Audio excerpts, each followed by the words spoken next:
Konarjar dibentuk, ratusan perempuan Aru long march tanpa alas kaki.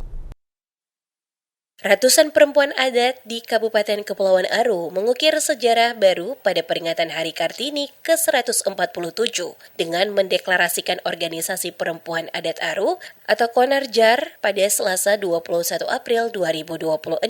Deklarasi dilakukan melalui aksi Long March dari lapangan Yosudarso Dobo menyusuri Jalan Ali Muertopo dan kembali ke titik awal. Para peserta mengenakan pakaian adat dan berjalan tanpa alas kaki sebagai simbol perjuangan dan keteguhan. Kegiatan yang dipusatkan di lapangan Yosudarso ini menjadi penanda komitmen perempuan Aru dalam menjaga nilai budaya dan memperkuat persatuan di bumi Jargaria.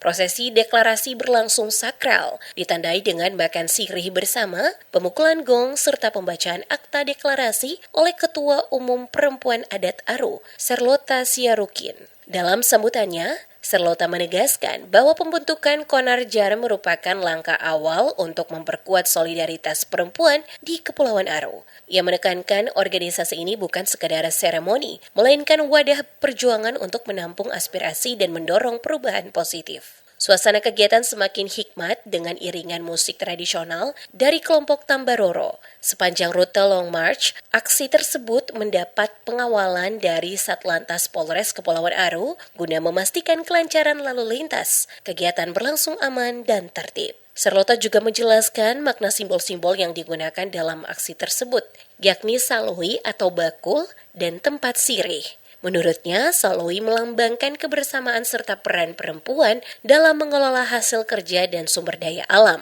Sementara tempat sirih menjadi simbol kehormatan perempuan Aru dalam adat. Daripada tiga komponen ini menyatukan ketong sebagai perempuan-perempuan adat Aru dalam sebuah organisasi yang sudah dibentuk dan akan ditetapkan dalam sebuah keputusan dan menjadi sebuah organisasi yang dikenal oleh masyarakat, pemerintah, bahkan dunia.